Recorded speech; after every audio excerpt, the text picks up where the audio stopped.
मित्रों नमस्कार। मैं नाथ सोनांचली कथा कहानी और उपन्यास के इस अंक के साथ पुनः उपस्थित हूँ। मित्रों, इस समय मैं वाचन कर रहा हूँ राजकुमार कोरी राज के लिखे गए उपन्यास चंद्रवदना का। मित्रों, अब तक आपने मेरे वाचन के पिछले क्रम में सुना कि एक युवा ब्राह्मण कथावाचक दसपुर में कथा कहने जाता है। वहां एक गणिका सुलक्षणा के द्वारा मालूम होता है कि एक दुष्ट और वृद्ध वेश्या तारावती चंद्रवदना नामक लड़की का अपहरण कर उसे देह व्यापार में ढकेलना चाहती है। सुलक्षणा की मदद से चारुदत्त चंद्रवदना को तारावती के चंगुल से निकालकर एक गांव किशनपुर में एक ब्राह्मण परिवार के यहाँ पहुंचता है। आज वह वहां से आगे के सफर पर निकलेगा। तो आइए सुनते हैं वाचन के अगले क्रम में क्या होता है, मेरे अर्थात नाथ सोनांचली के स्वर में। पंडित जी का आग्रह था कि चूंकि हम किशनपुर में सुरक्षित थे, अतः हम वहां कुछ और ठहरते तो अच्छा होता, किंतु वे अधिपति के सामर्थ्य से अपरिचित हूं ऐसा भी न था। मेरे हट के समक्ष उनकी एक न चली। मैंने देवी चंद्रवदना के हाथों से उन्हें भगवान पद्मनाभ की ताम्र मूर्ति भेंट की और कुछ चित्रक अर्थात स्वर्ण मुद्रा दिनार उनकी पुत्री को भेंट कर उनके आतिथ्य का आभार व्यक्त किया। पंडित जी ने वन क्षेत्र की कठिनाइयों को दृष्टिगत रखते हुए एक घोड़ा गाड़ी की व्यवस्था की। उन्हें भली भांति यह भान था कि चारुदत्त तो हर परिस्थिति का सामना करने में सक्षम है, किंतु देवी कोमलांगी हैं। मैंने सामान गाड़ी में रखा। देवी चंद्रवदना के मुख पर उनसे बिछड़ने का क्षोभ स्पष्ट दिख रहा था। उनके बड़े बड़े नेत्रों में जो पानी भर आया था वह इस बात की पुष्टि करता था कि इस कठिन परिस्थिति में उनका यह स्नेहयुक्त सहारा इतना मूल्यवान था जो सर्व सुविधायुक्त राजमहलों में भी कदाचित अप्राप्य होगा। मैंने इस करुणामयी वातावरण को भंग किया और कहा, आदरेय, यदि संभव हो तो हमारे सकुशल प्रस्थान और हमारे अगले पड़ाव चित्रगढ़ की सूचना भी देवी सुलक्षणा को दे दीजिएगा। चंद्रवदना प्रांगण में तुलसी को प्रणाम करके अब गाड़ी में सवार हो गई थी। हमने प्रस्थान किया। चंद्रवदना ने ऐसी यात्रा कभी न की होगी। सघन वन के मध्य से ऐसे दुर्गम रास्तों की उन्होंने कभी कल्पना भी न की होगी। छोटे मोटे पोखरों या नालों में से जब गाड़ी निकलती तो वे घबरा उठती और मैं उन्हें सांत्वना देता रहता। बुरा समय कब बोल कर आता है। अगर सब कुछ सहज हो जाए तो हमें जीवन की अनेक सच्चाइयों का भान भी नहीं हो सकता। और फिर वह हुआ जिसकी कल्पना भी कोई नहीं कर सकता था। वन के एक वीरान पठारी क्षेत्र में 4 सशस्त्र अज्ञात व्यक्तियों ने हमारी गाड़ी रोक दी। उनमें से एक युवक गाड़ीवान के गले पर तलवार रखता हुआ बोला, निकाल, जो माल है गाड़ी में। कौन है भीतर, बाहर आओ। मैंने देखा कि उन लुटेरों में से 2 के हाथ में तलवारें थीं और शेष 2 लठैत थे। मुझे अब इस अकल्पनीय संकट से जूझना था। सर्वविदित है कि विपत्ति काल में बुद्धि भी क्षीणता को प्राप्त होती है, किंतु ऐसे में संयम बरतना भी नितांत आवश्यक है। कठोर स्वर से आतंकित मैं पिछले हिस्से से बाहर आकर बड़ी विनम्रता पूर्वक बोला, मुझ दरिद्र ब्राह्मण से आप लोगों को क्या मिलेगा मित्रों। हमारे पास कोई धन या आभूषण नहीं। आप देख सकते हैं, हम तो कथा प्रवचन करके अपना पेट पालते हैं, सो इसी प्रयोजनार्थ चंबलपुर जा रहे हैं। मेरी सरल वाणी का उन पर कोई प्रभाव हुआ हो ऐसा प्रतीत नहीं हुआ। एक ने गाड़ी के पिछले द्वार के पर्दे को हटाकर देखा और बोला, साथियों, ब्राह्मण वटु आंशिक सत्य कह रहा है। इसकी स्त्री तो बहुत सुंदर है।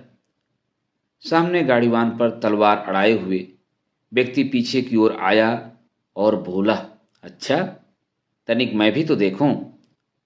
उसने घबराई हुई चंद्रवदना के मुख पर से नीलांशुक को हटाना चाहा। चंद्रवदना ने तुरंत मुंह दूसरी ओर फेर लिया। मेरे नेत्र और कान क्रोध से तप्त हो गए। मैंने गाड़ी में रखी हुई अपनी पोशाक वाली तलवार तेजी से खींच ली और झटके से उसके प्रहार से उस व्यक्ति को गाड़ी के पीछे ढकेल दिया। मेरे अप्रत्याशित हमले से वे दोनों तो लड़खड़ा गए, किंतु शेष दोनों मेरी ओर लपके। मेरा सौभाग्य था कि उनके हाथों में तलवार नहीं, लठ थे। मैंने अपनी तलवार का कौशल दिखाना आरंभ किया, किंतु वे चार थे, अतः मैंने अब मृत्यु से संघर्ष करना ही उचित समझा। चंद्रवदना को गाड़ी से न उतरने का निर्देश देकर गाड़ीवान को गाड़ी दौड़ाने को कहा, किंतु गाड़ीवान ने मेरी बात अनसुनी कर मेरी सहायता करना अपना धर्म समझा और उतरकर लुटेरों पर पत्थर बरसाने आरंभ किए। संभवतः लुटेरे अब कुछ घबरा गए थे, क्योंकि भले ही उनके हाथों में तलवारें थीं, किंतु वे उसे चलाने के कौशल से अनभिज्ञ थे। मैं भी थक रहा था, कुछ घायल भी था। तभी एक चमत्कार हुआ। सिंह गर्जना से वन क्षेत्र गुंजित हुआ। मैं कुछ समझ पाता इसके पूर्व दो लुटेरे चिल्ला उठे, भागो! और वे दौड़ पड़े। शेष बचे दो युवकों की ओर मेरी दृष्टि झाड़ियों की सरसराहट की ओर उठी। देखते ही देखते झाड़ियों से एक बड़ा सिंह बाहर आ खड़ा हुआ। अब शेष दोनों युवक भी भागे और सिंह उनके पीछे मंथर गति से इस तरह दौड़ा मानो उसे यह पूर्ण विश्वास हो कि वह आसानी से उन्हें पकड़ लेगा। सिंह को उनके पीछे लपकता देख गाड़ीवान तुरंत गाड़ी पर बैठा और मुझे लगभग चिल्लाते हुए बोला, भद्र, शीघ्रता से बैठो, क्योंकि अश्व सिंह गर्जना से व्याकुल होकर स्वतः दौड़ पड़े थे। मैं लपक कर गाड़ी पर चढ़ गया। मेरी तलवार पर रक्त था, जिसे मैंने गाड़ी के एक कोने में रख दिया, क्योंकि चंद्रवदना रक्त देखकर विचलित हो सकती थी। वे इस समय ईश्वर को धन्यवाद कर रही थी और मैं इस चमत्कार को देवी की लीला ही कह सकता था। गाड़ीवान के साथ साथ चंद्रवदना भी मेरे शौर्य से प्रभावित थी। मेरे हाथ पर लगी चोट से रक्त बह रहा था, जिस पर अब वे एक वस्त्र का टुकड़ा लपेट कर बांध रही थी। दत्त, तुम बहुत वीर हो और सचमुच योद्धाओं की भांति लड़े। ऐसा शौर्य मैंने जीवन में कभी नहीं देखा। देवी, आपकी अनुकंपा न हो गई होती तो कदाचित इस समय मैं निष्प्राण होता। वे बस मेरी बात सुनकर मुस्कुरा दी। वह सिंह हमारे पीछे नहीं, अपितु लुटेरों के पीछे दौड़ा। यह चमत्कार भी हमारे पक्ष में रहा, गाड़ीवान बोला। चंद्रवदना बोली, ईश्वर सदैव सत्य का साथ देते हैं भद्र, किंतु दत्त के पराक्रम का कोई उत्तर नहीं। मैं मन ही मन यह प्रशंसा प्रतिसाद पाकर हर्षित था। चंबलपुर में हमारा भव्य स्वागत हुआ। मुखिया ने भव्य मंदिर प्रांगण में बने अतिथि कक्ष में हमारे ठहरने की व्यवस्था कर रखी थी। मंदिर परिसर की दूसरी ओर भी कुछ अतिथि कक्ष निर्मित थे, जिनमें आचार्य वसुमित्र और श्रमण ठहरे हुए थे, जिनसे मेरी कल रात्रि मार्ग में भेंट हुई थी। आज समस्त चंबलपुर धन्य हुआ। बौद्ध आचार्य वसुमित्र के साथ आर्य चारुदत्त एवं देवी चंद्रवदना का एक साथ आगमन हुआ है। आज हमारे लिए उत्सव का दिवस है, मुखिया बोला। एक प्रौढ़ ने प्रश्न किया, आर्य, यात्रा में कष्ट तो नहीं हुआ? मैंने हंसते हुए कहा, कुछ विशेष नहीं, और लुटेरों की घटना का वृतांत कह सुनाया। उपस्थित सभी इस घटना को मेरी ही तरह किसी दैवी चमत्कार से कम मानने को तैयार न थे। मंदिर प्रांगण के एक हिस्से में भोजन बन रहा था, अर्थात गांव में आज सचमुच पर्व का वातावरण था। हमारे साथ आया किशनपुर का गाड़ीवान मित्र लौटना चाहता था, किंतु चंबलपुर वासियों ने उसे अकेले जाने की अनुमति नहीं दी।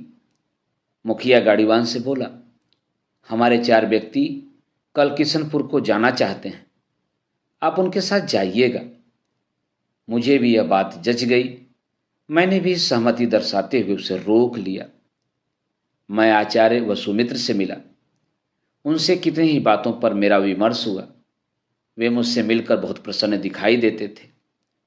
वे एक संस्कारित ब्राह्मण से नवयुगीन विचारधारा की, पक्षकारिता की कदाचित अपेक्षा नहीं रखते थे।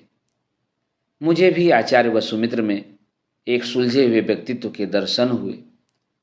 आश्वस्त होने पर मैंने एकांत में उन्हें अपने यात्रा प्रयोजन के विषय में बताया।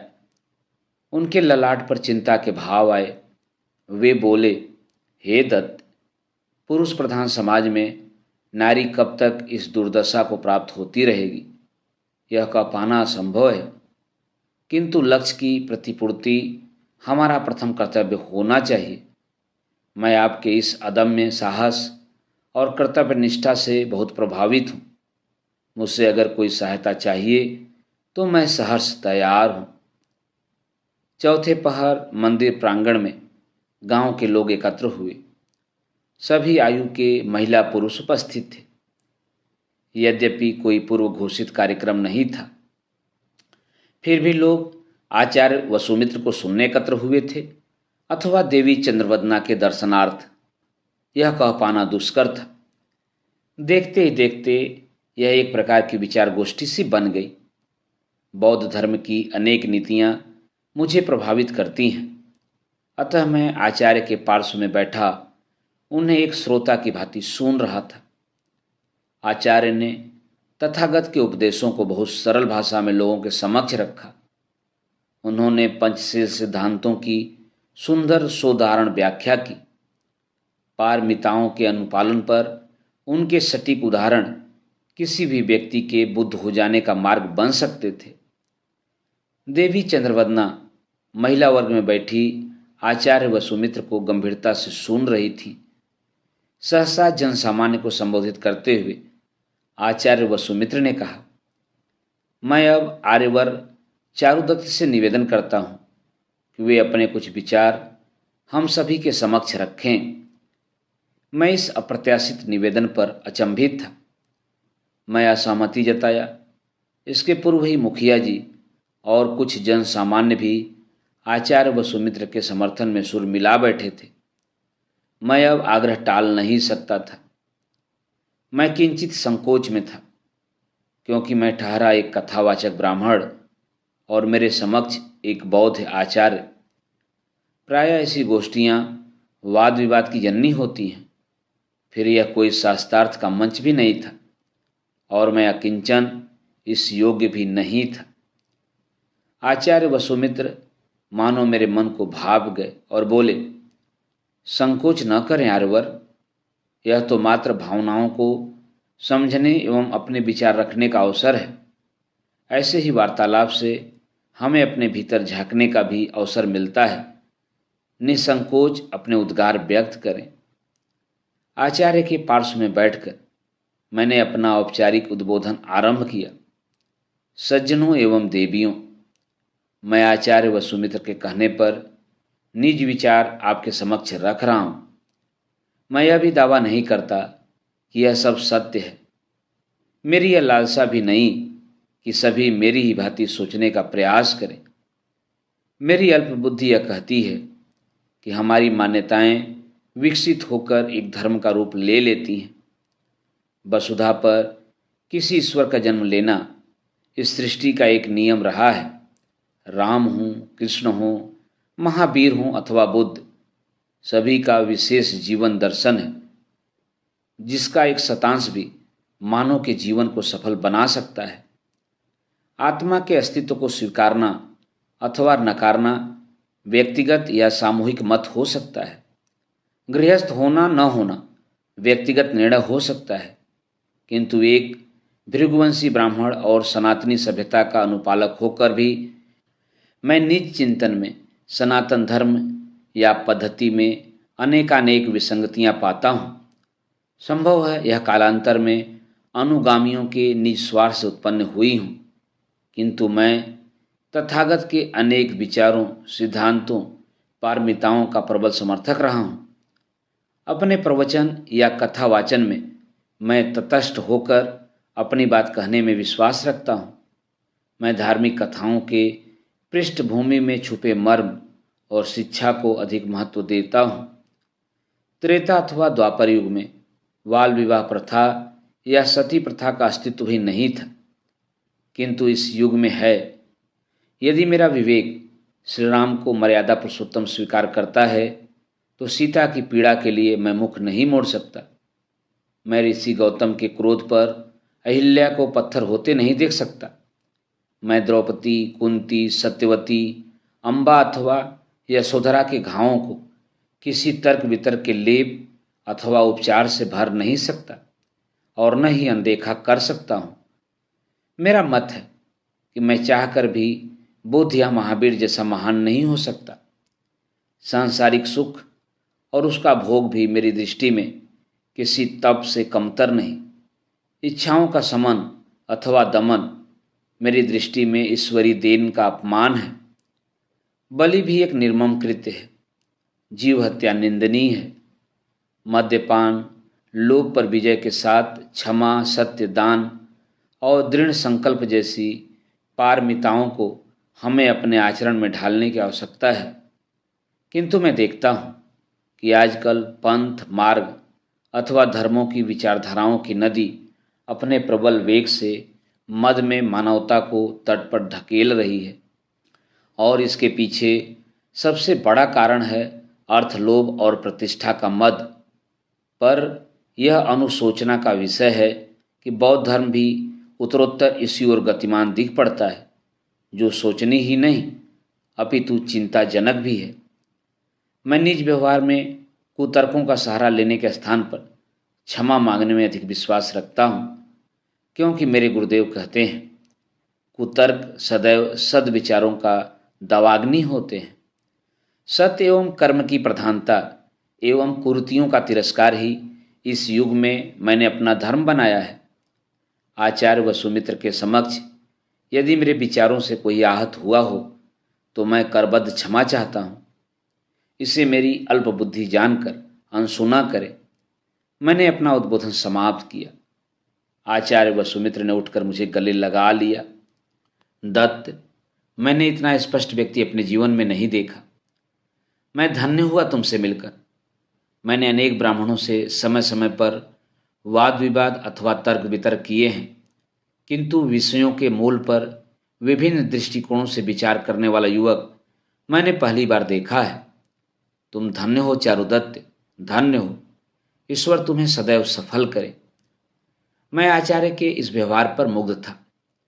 एकत्र जन समुदाय मेरे उद्बोधन से बहुत प्रभावित था। चंद्रवदना थी कि मुझे भाव विभोर होकर एकटक देखे जा रही थी। उन्हें जन समुदाय और आचार्य से मेरी प्रशंसा आनंदित कर रही थी। हर्षातिरेक से उनके मुख पर आई कांति पूर्णिमा के चंद्रमा को मात दे रही थी। अरे हाँ, कल शुक्ल पक्ष की पूर्णिमा है, बुद्ध पूर्णिमा। मुझे अचानक स्मरण हो आया। देवी चंद्रवदना की देखभाल और सेवा हेतु आज रात्रि 4 स्त्रियों को नियुक्त किया गया था और उन्होंने उनकी यथायोग्य सेवा में कोई कमी न की। गांव के पुरुषों ने तो मुझे रात्रि के दूसरे प्रहर तक जगाए रखा। उनके प्रश्न ही न समाप्त होते थे। मुझे विश्राम करने देने के मुखिया के आग्रह पर अब लोग उठे। आचार्य वसुदत्त के दल के साथ ही हमें भोर होते ही चित्रगढ़ के लिए प्रस्थान करना था, जिसके लिए चंबलपुर के धर्म प्रेमी बंधुओं ने एक शिविका एवं एक घोड़ा गाड़ी का प्रबंध किया था। 6 कोस की यह दूरी बहुत उबड़ खाबड़ थी, जिस पर जब घोड़ा गाड़ी चलती तो सवार के देह को बहुत झटके लगते थे और ऐसा बोध होता है मानो कोई लंबी यात्रा की थकान हो। यह मेरा एक दिन पूर्व का ही तो अनुभव था, अतः मुझे चंद्रवदना के लिए शिविका का प्रस्ताव बहुत भाया था। चंबलपुर का धर्मपरायण, सरल और कर्तव्यनिष्ठ जनसमूह हमारे प्रभाती प्रस्थान की बेला में उपस्थित था। आचार्य की सेविका के समीप ही देवी चंद्रवदना की सेविका उपस्थित थी। सबके आतिथ्य का आभार व्यक्त कर हमने कुछ ग्रामीण युवकों के साथ चरमनवती की डगर ली। मैं घोड़ा गाड़ी पर आगे चल रहा था। पीछे चंद्रवदना की सेविका और उसके पीछे आचार्य वसुमित्र की सेविका थी। श्रमण पुरु की भांति चल रहे थे। मैं रह रहकर चंद्रवदना की सेविका की ओर दृष्टिपात करता, क्योंकि मैं इस लंबी यात्रा में उन्हें अपने से दूर नहीं कर सकता था। चरमणवती के विशाल तट पर कुछ सशस्त्र प्रहरी देखकर मेरा माथा ठनका। मैंने गाड़ी वहीं रुकवाई और उतरकर आचार्य की पालकी तक पहुंचा और उन्हें सशंकित भाव से सूचना दी। आचार्य ने भी यही शंका जताई कि संभव है चंद्रवदना की खोज का अभियान छिड़ चुका हो और प्रांत की सीमाओं पर पहरा बैठाया गया हो। वे शिविका से उतरे और अपनी शिविका में चंद्रवदना को बैठाकर स्वयं तट की ओर पैदल चल पड़े। 4 श्रमण उनके आगे चल रहे थे। घोड़ा गाड़ी एवं चंद्रवदना की शिविका को अब आभार के साथ वापस किया गया। हम सभी तट की ओर गतिमान थे। आचार्य व सुमित्र की पालकी में हमने अपना आवश्यक सामान रख लिया था। प्रहरियों से श्रमणों एवं आचार्य का संक्षिप्त वार्तालाप हुआ। अब सहजता से तट पर पूर्व से ही प्रतीक्षित एक बेड़े पर सभी सवार हो रहे थे। चंद्रवदना भी शिविका समेत बेड़े पर आ गई थी। हमारी आशंका सत्य थी। मालवराज के आदेशानुसार ही सीमाओं पर पहरा था, किंतु आचार्य एवं प्रहरियों की छोटी सी वार्ता ने प्रहरियों के मन में कोई शंका ही पैदा न होने दी और कदाचित उन्हें बौद्ध श्रमण दल में किसी आचार्य की उपस्थिति में किसी स्त्री के होने की संभावना भी नगण्य ही जान पड़ी होगी। हमारा बेड़ा अब चरमणवती के मझधार में था। आचार्य, मैं आपका यह उपकार जीवन पर्यंत न भूल पाऊंगा, मैंने कहा। कैसी बात करते हो दत्त? क्या मुझे कुछ भी पुण्य लाभ अर्जित न करने दोगे? आचार्य, मेरे गुरुवर कहते हैं कि मानव के निमित्त वैशाख मास में तो मात्र कर्तव्य का पालन भी किसी यज्ञ के प्रतिफल के तुल्य होता है, किंतु मैं यज्ञ तो इतना ही जानता हूँ कि विपदा में आपने मेरी नहीं वरन देवी चंद्रवदना की सहायता की है। आचार्य मुस्कुराकर विषय बदलते हुए बोले, दत्त, चित्रगढ़ में आज एक मठ में बड़ा कार्यक्रम है।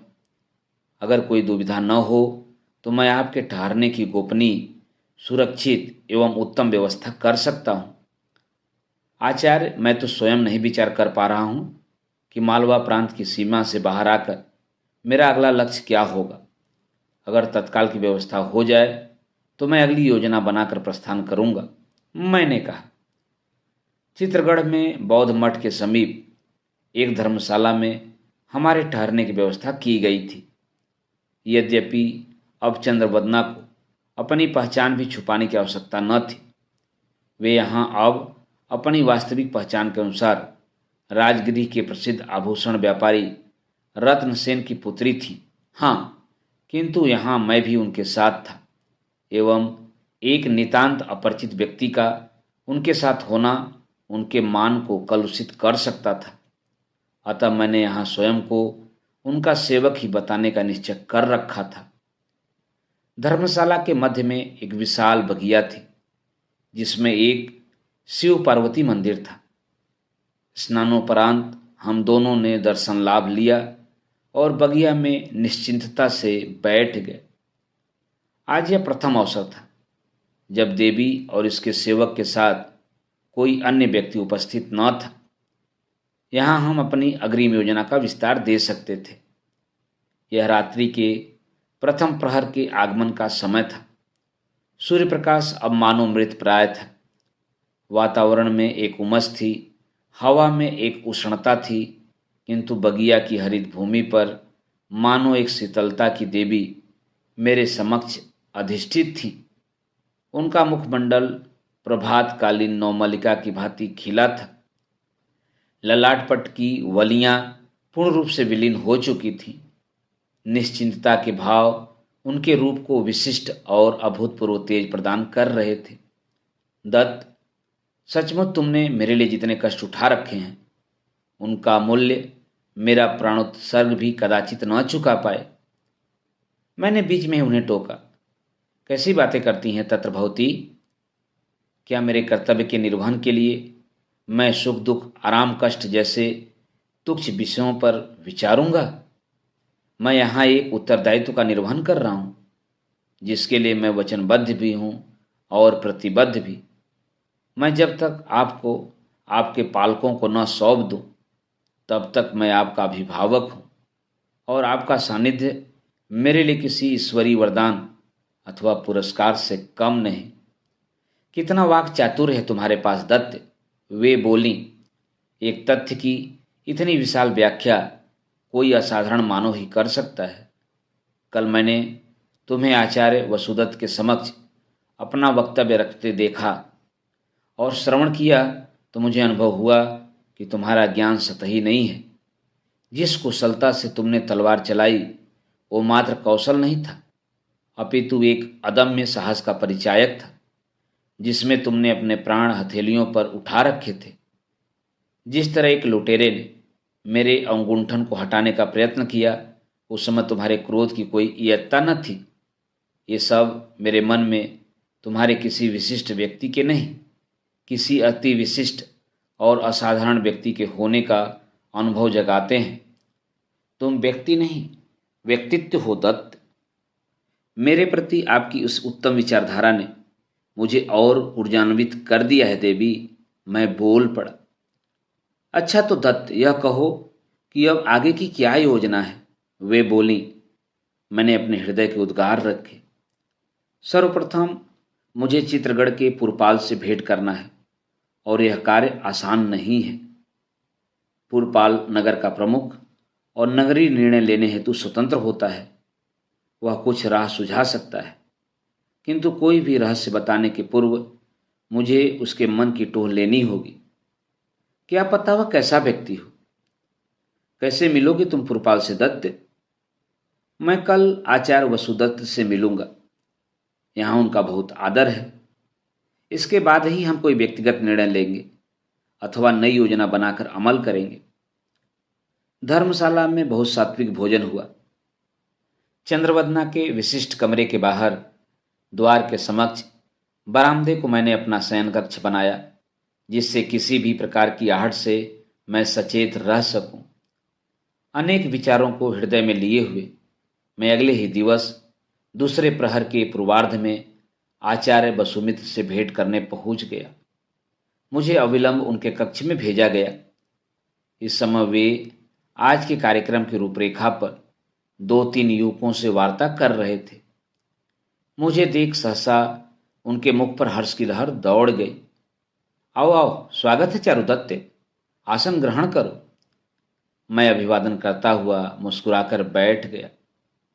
उन्होंने युवकों से कहा, अभी हमारे पास इस तैयारी हेतु बहुत समय है। इसी रूपरेखा के अनुसार कार्यक्रम होगा। शेष मैं समयानुसार आपको सूचित करूंगा। मुझे अब पंडित चारुदत्त जी से कुछ विशेष वार्ता करना है। तीनों युवक निर्देशानुसार कक्ष से बाहर निकल गए। वे मेरी ओर देखकर प्रसन्न मुद्रा में बोले, जब समय साथ होता है तो सारे बिगड़े हुए कार्य भी सिद्ध होने लगते हैं। बस आवश्यकता है तो धैर्य एवं साहस की। इसके पश्चात उन्होंने जो कहा उससे मानो मेरी योजना का जो मैंने रात्रि को बना रखी थी संपूर्ण क्रियान्वयन होता हुआ प्रतीत हुआ। मित्रों, अभी आप सुन रहे थे राजकुमार कोरी राज के लिखे गए उपन्यास चंद्रवदना के वाचन के चौथे भाग को। मित्रों, उपन्यास चंद्रवदना के आगे के भागों का वाचन आप मेरे वाचन के अगले क्रम में सुन सकते हैं। तो जुड़े रहिए कथा कहानी और उपन्यास के साथ। धन्यवाद। नमस्कार।